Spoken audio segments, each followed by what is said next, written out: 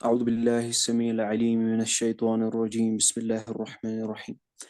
قال وحدثنا يحيى بن يحيى التميمي وأبو بكر بن أبي شيبة كلاهما عن هشيم واللفظ ليحيى قال أخبرنا هشيم عن عبد العزيز بن صهيب وحميد عن أنس بن مالك رضي الله عنه أن ناسا من عرينة عرينة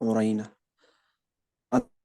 انس بن مالک رضی اللہ عنہ ہوتے ہیں کہ عینہ کے کچھ لوگ تھے، قدموا علی رسول اللہ، قدموا علی رسول اللہ، یعنی وہ رسول اللہ صلی اللہ علیہ وآلہ وسلم کے پاس آئے المدینہ، مدینہ میں، فجتووها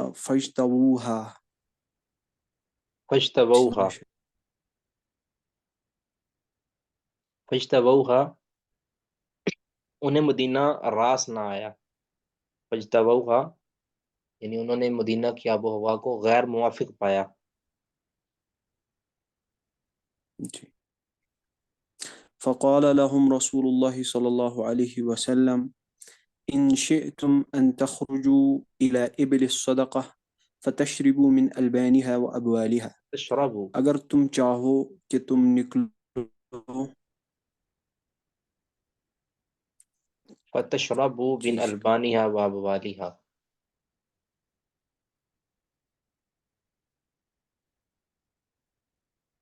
جی یہ سمجھ نہیں آیا شیخ۔ اگر تم چاہتے ہو، اگر تم مناسب سمجھو، انشے تم، اگر تم مناسب سمجھو، یعنی آپ نے علاج بتایا نا اس کا کہ تمہاری اس بیماری کا علاج یہ ہے، اگر تم مناسب سمجھو ان تخرجوا الی ابل صدقہ، کہ صدقہ والے اونٹوں کی طرف چلے جاؤ، یعنی وہ چرتے تھے نا چراگاہ کے اندر مدینہ سے باہر، وہاں تم نکل جاؤ۔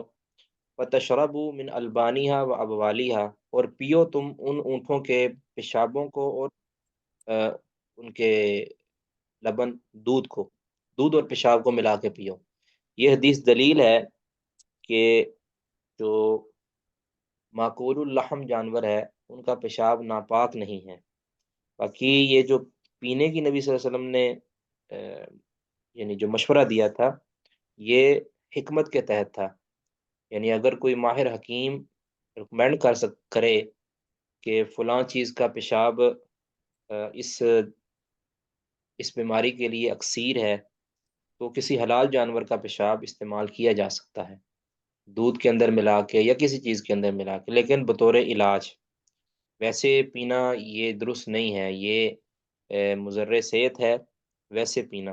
لیکن اگر کوئی ماہر حکیم طبیب اس کو علاج کے اندر استعمال کرنا چاہتا ہے تو وہ کر سکتا ہے، کیونکہ یہ ناپاک نہیں ہے اور حرام نہیں ہے، ٹھیک ہے۔ بعض کہتے ہیں کہ یہ تمام معقول اللحم جانوروں کے ساتھ خاص ہے، بعض کہتے ہیں کہ نہیں، یہ صرف اونٹوں کے ساتھ خاص ہے۔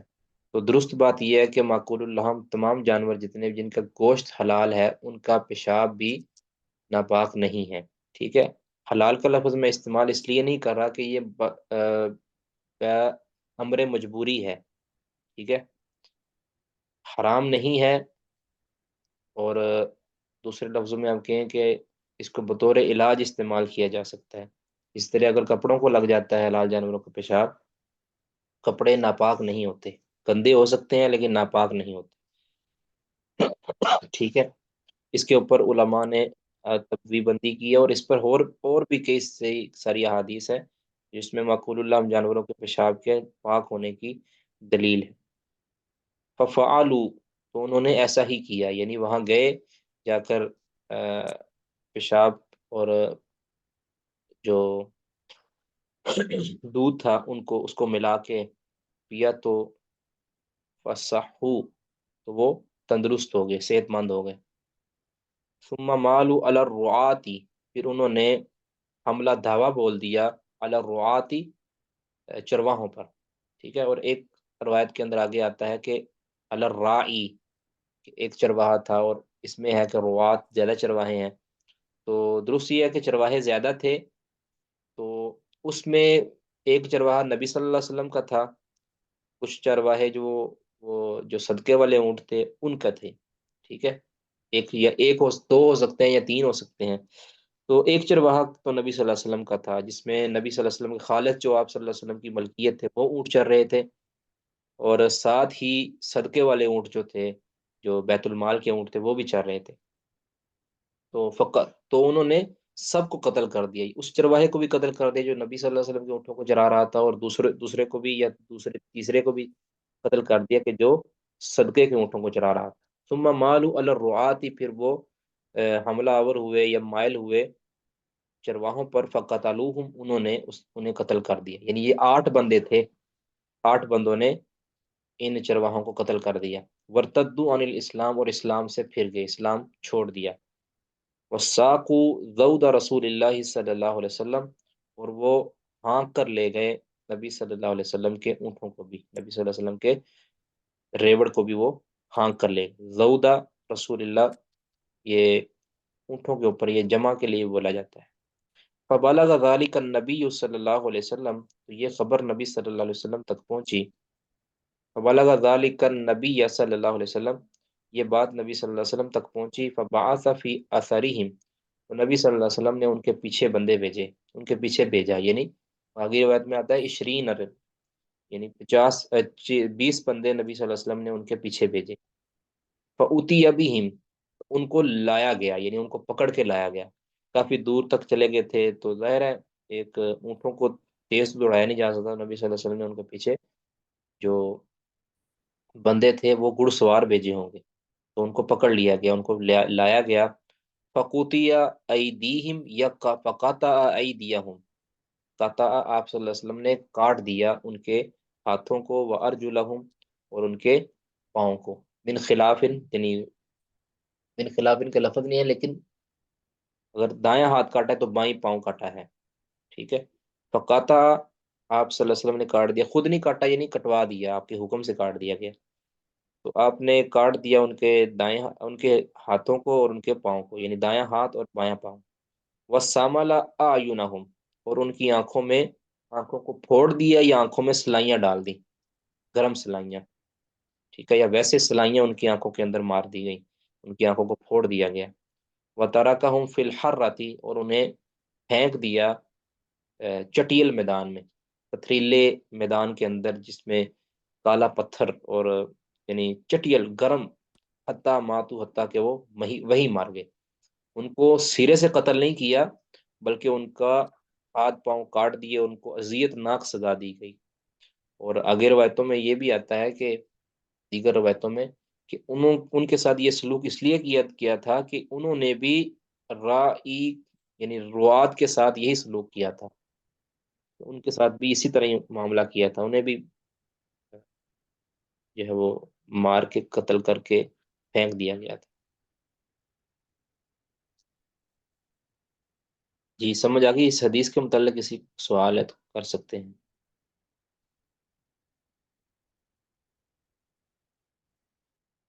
جی آگے پڑھیں گے جی، ام عبد الرحمن صاحبہ پڑھیے گا۔